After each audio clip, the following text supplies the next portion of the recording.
My name's Nora Thompson, and tonight, like most nights since arriving in Monte Carlo, I found myself sitting alone at a small cafe on the edge of the bustling casino square. It's a far cry from the luxurious life I grew up with, but after graduating from an elite college stateside, all I craved was a break from it all. My dad practically owns half the globe, hotels, tech firms, you name it. But I go by my mom's last name to keep things low-key, to dodge the vultures who circle anyone tied to my family.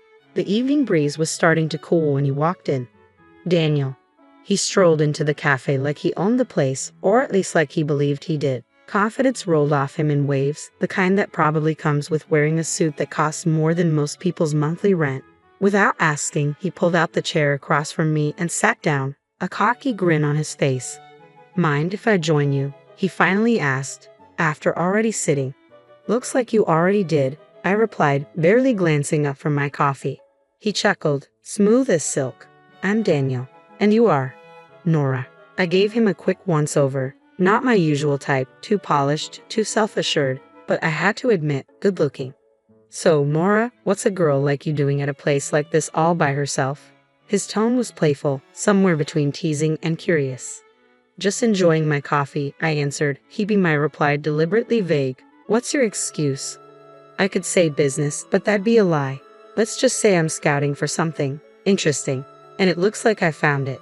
His gaze held steady, and I couldn't tell if I was amused or annoyed by his persistence. I raised an eyebrow. "Well, I hope the coffee meets your expectations." Daniel grinned. "Something tells me it already has." I wasn't here to make friends or find a fling. I leaned back, ready to shut this down. "If you're running some kind of game, you're wasting your time. I don't fall for lines." His voice lowered slightly, a flicker of intrigue in his expression. "Who says I'm playing a game?" "Experience," I shot back. "You sit down uninvited, drop a line, and expect—" "What? A phone number? A date?" He leaned back, clearly entertained. "Tough. I like that, but no, I'm not fishing for a number. Just conversation. If it's too much, say the word, and I'll disappear." I studied him for a moment. Monte Carlo was stunning, but also lonely. A little conversation wouldn't hurt. "Fine," I said. "We can talk, but keep it light." To my surprise, the conversation flowed easily. He didn't pry, and I didn't feel the need to share anything personal. As the night deepened, I realized I was enjoying his company more than I expected. Daniel wasn't like the guys who tried to dazzle me with their wallets or family connections. He had the air of someone familiar with luxury but not defined by it.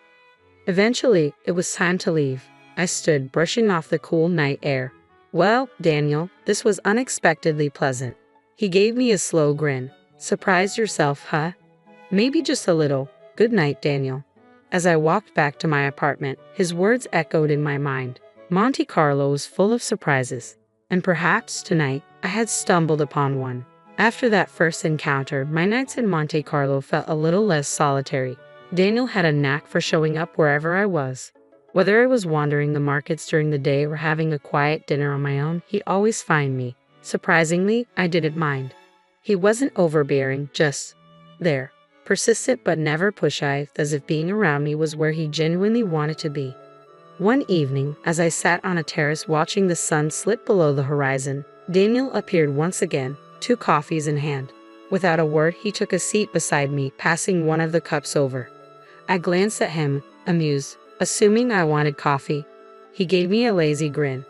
I figured it was a safe bet. And somehow, it was. I teased, raising an eyebrow as he handed me a cup. "If I'm wrong, I'll drink both," he said with a grin. "Good guess, then," I replied, accepting the coffee. We sat in comfortable silence for a while, the rhythmic sound of waves filling the gaps between us. It felt strangely natural, as if words weren't necessary.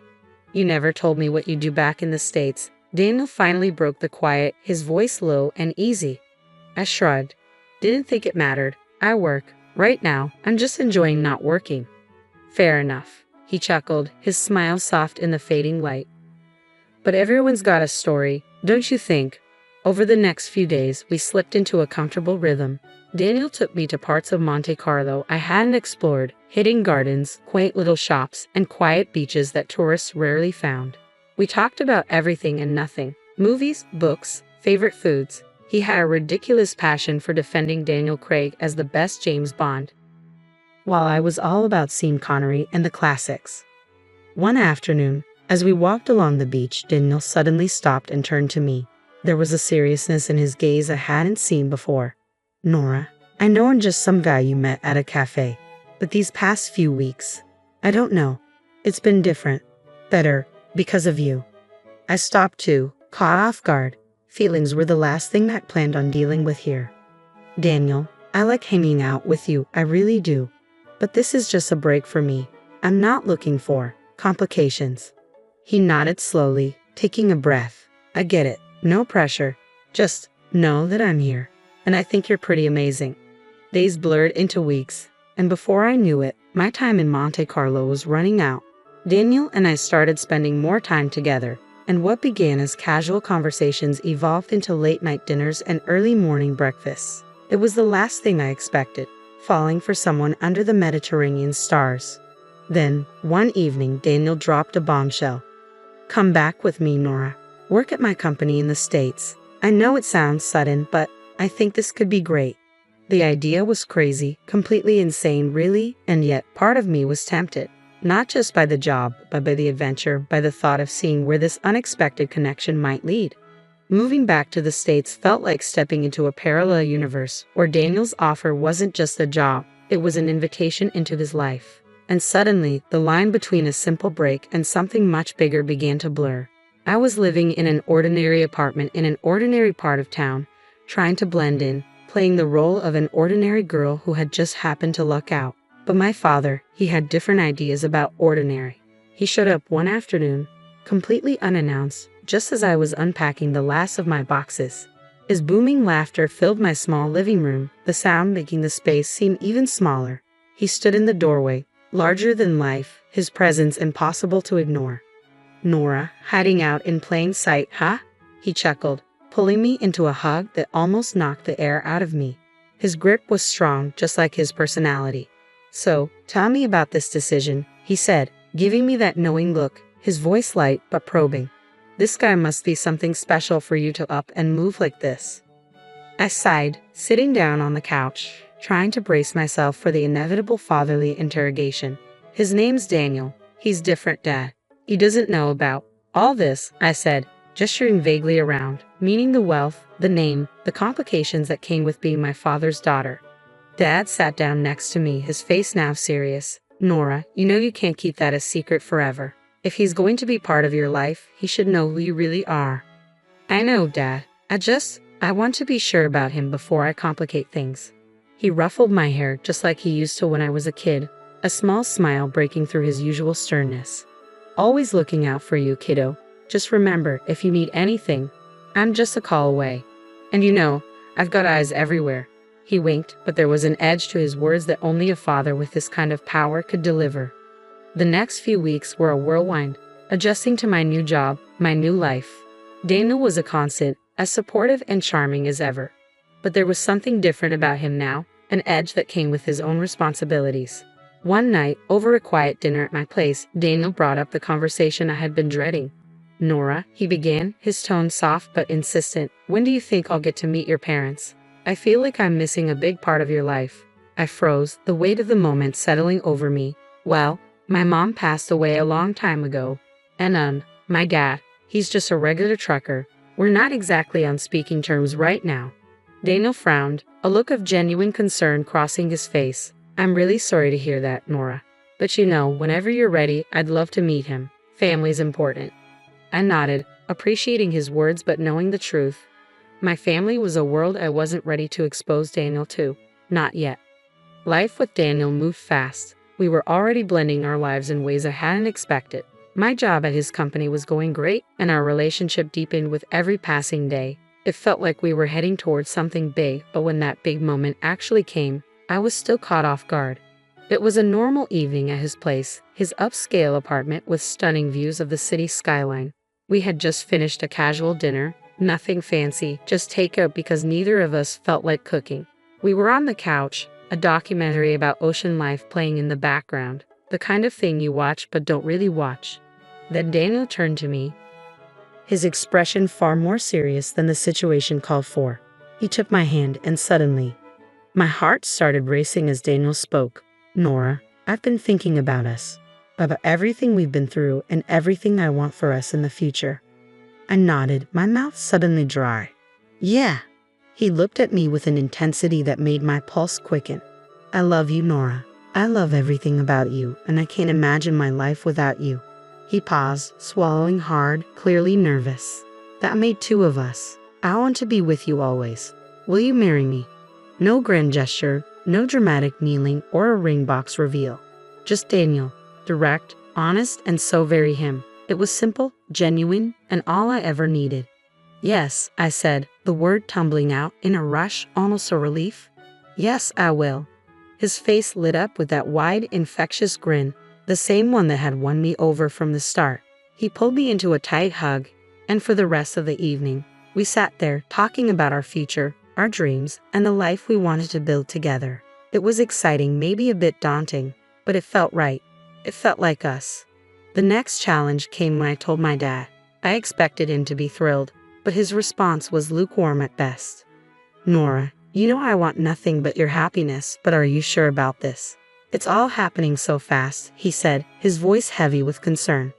I'm sure, Dad. He's a great guy, you'll see. I tried to sound more confident than I felt. He sighed, rubbing his forehead. All right, but promise me you'll sign a prenup, just to be safe. The word didn't scare me. It was just another part of the modern marriage package, especially when you had as much at stake as I did, even if Daniel didn't know the full extent of it. Of course, Dad. We'll handle it. Good, he said, nodding. And Nora, I won't be at the wedding. I don't want to spoil your story about being a simple girl. I knew he was protecting my privacy, but the thought of him not being there stung. Still, I understood. Then came the introduction to Daniel's mother, and it was far from warm. Her icy reception was palpable from the moment I stepped into their family home. Throughout dinner, she scrutinized me with a look that could freeze the room. Daniel, are you sure about this girl? She doesn't seem like a fit for our family, she said bluntly, her tone as cold as her gaze. Daniel tried to smooth things over, but his mother was relentless. A prenuptial agreement is non-negotiable, she insisted. I agreed without hesitation, knowing it would ease some tension. Absolutely, I wouldn't have it any other way, I said as we later formalized the terms with a lawyer present. Despite these hurdles, our wedding in the Maldives was breathtaking. Standing beside Daniel with the ocean whispering behind us and the sand beneath our feet, I felt a surge of hope. It was just us. Our love and a future we were ready to shape together. The rocky start with family expectations was behind us, and married life began even better than I could have imagined. We settled into our new home, a beautiful place with more space than we could ever need. It was supposed to be the start of our perfect life together. I threw myself back into work, determined to prove that I was more than just the boss's wife. My role at the company had always been challenging, but now there was an added layer of expectations, and I was ready to face them. I was not only managing projects but also playing a key role in decision-making processes. At first, Daniel seemed proud. In meetings, he'd introduce me with a hint of pride in his voice. This is Nora, my wife and our project lead. But as the months went by and the projects under my leadership started generating significant profits and boosting the company's profile, something shifted in Daniel. It was subtle at first. A comment here, a slight remark there. One evening over dinner, he finally brought it up. You're doing great at work. Too great, maybe. I looked up from my plate, confused. What do you mean, too great? Isn't that good for the company? He sighed, pushing his food around with his fork.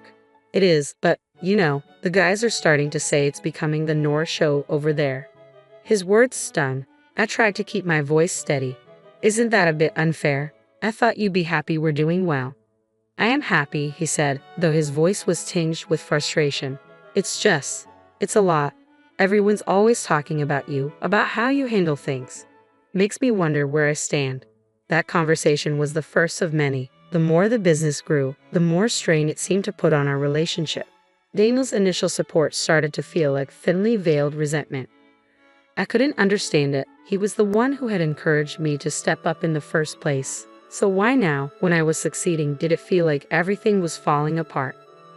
Things took a turn for the worse when his mother came to stay with us for a few weeks. She brought with her a set of old-world, traditional expectations that I had always tried to avoid. You're always at the office, Nora. When do you have time to take care of your husband? she would say in passing, her voice thick with judgment. I did my best to shrug off her remarks, telling myself it wasn't worth the fight. But every comment she made seemed to widen the growing rift between Daniel and me. No matter how much success I found at work, it seemed it only deepened the cracks in our marriage.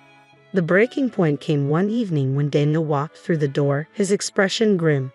"Nora," he said, his voice heavy, "I think it's best if you leave the company. We need to focus on our family, and it feels like your role there is causing too much tension." I stared at him, disbelief and anger rising in my chest. "Leave the company? Why? I've been contributing so much." "It's for the best," he said flatly. "You can focus on the house. Maybe start that garden you've always talked about." His tone was dismissive, as if he were making an insignificant decision, not dismantling my career. The next day, I came home to an empty house. All the staff, housekeepers, cooks, and gardeners were gone. "I let them go," Daniel said, not even looking up from his phone. "You want to be more involved at home, right? Here's your chance." His voice was cold, almost cruel, and in that moment, I realized the life we'd built together was no longer what it seemed. I wasn't afraid of housework, but the way this responsibility was thrust upon me felt wrong. This wasn't the caring, supportive man I had married. This was someone intolerant and controlling. With his mother staying with us, the situation became even more unbearable. She would smirk whenever Daniel discussed my new role as a full-time housewife, often saying, "It's good for a wife to focus on her home." As I adjusted to this unexpected twist in my life, shame crept in, shame that I hadn't seen this coming, and shame that I had to admit my father might have been right about Daniel. When Daniel suggested a trip to Monte Carlo to reignite the spark in our marriage, I felt a glimmer of hope, but that hope evaporated quickly when his mother announced she would join us. "It's been ages since I've traveled," she declared, her tone leaving no room for disagreement. Daniel welcomed her with open arms, completely disregarding my feelings. We rented a charming but costly little house in Monte Carlo, which quickly felt more like a prison than a getaway. Daniel and his mother treated the city as their personal playground, renting luxurious cars, shopping at exclusive boutiques, and dining at the finest restaurants while I was left to manage the household. They expected home-cooked meals, reducing me to little more than a servant in what was supposed to be a holiday retreat. As the days wore on, Daniel's mother's comments grew sharper, her disdain evident. "Nora, living at someone else's expense must be quite the life, huh?" she sneered, her words a thinly veiled insult. Daniel just laughed, his laughter cutting deeper than any wound. I felt utterly isolated, the beauty of the city overshadowed by their contempt. One evening, as we passed a grand old-style hotel, his mother expressed her envy. "Lucky billionaire Harris. Imagine ruling over a palace like that."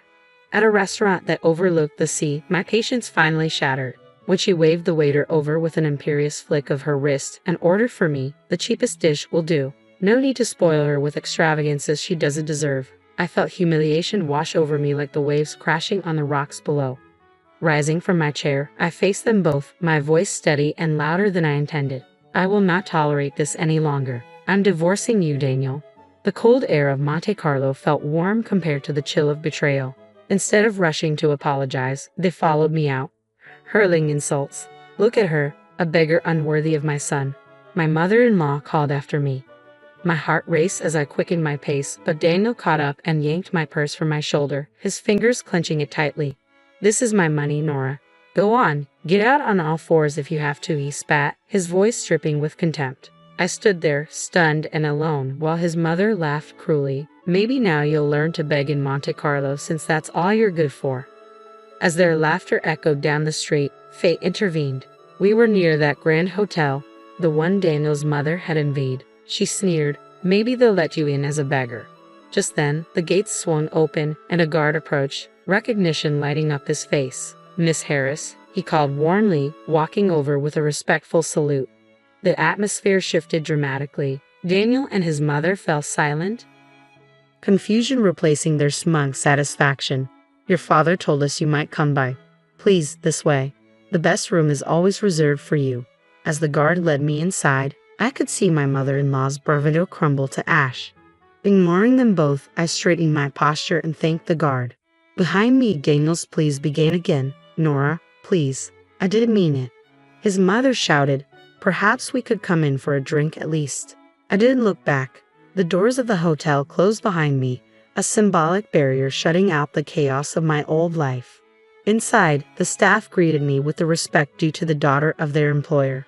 The flight back to the United States was long, offering plenty of time to contemplate my next steps. By the time I landed, my resolve had hardened, unyielding as the city sidewalks I had walked.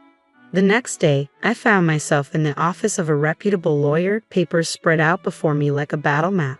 During your tenure at the company, your husband failed to pay you bonuses owed for the multi-million-dollar deals you close, the lawyer pointed out, his tone a mix of surprise and indignation. We're suing for $3 million. The courtroom felt cold and sterile, a stark contrast to the heated glares Daniel shot across the room as he fumbled through his defense. The man I once loved looked utterly pathetic. When the verdict came, a resounding victory awarding me $3 million, Daniel's face crumpled in disbelief. Outside the courthouse, he made one last plea. Nora, everyone's laughing at me. I messed up. Can we start over? His words once tugged at my heartstrings, but that time had passed. You only missed the money, Daniel. Maybe listen less to your mother next time, I replied, the edge in my voice cutting through the crisp air as I turned and walked away. Returning home, I faced my father. The air between us was thick with unspoken words until I broke the silence. Dad, I should have listened to you. He wrapped me in a warm, forgiving embrace. You had to learn on your own. Now you know, and knowing is half the battle. We talked late into the night about life, mistakes, and new beginnings. His advice became a guiding light as I navigated my future. Inspired by our conversation, I began laying the groundwork for my next venture. My experience at Daniel's company had honed my skills and ignited a passion I couldn't deny. I decided to open my own investment firm. With my expertise and the hefty settlement I had received, I had the resources to create something meaningful, something that was entirely mine. Weeks turned into months as I built my business from the ground up. The challenges were daunting, but every setback taught me a lesson, and every success confirmed that I was on the right path. Sitting in my new office overlooking the bustling streets below, I realized how far I had come, from a disillusioned wife in a loveless marriage to a competent business owner. The journey had been fraught with hurdles, but each one had made me stronger.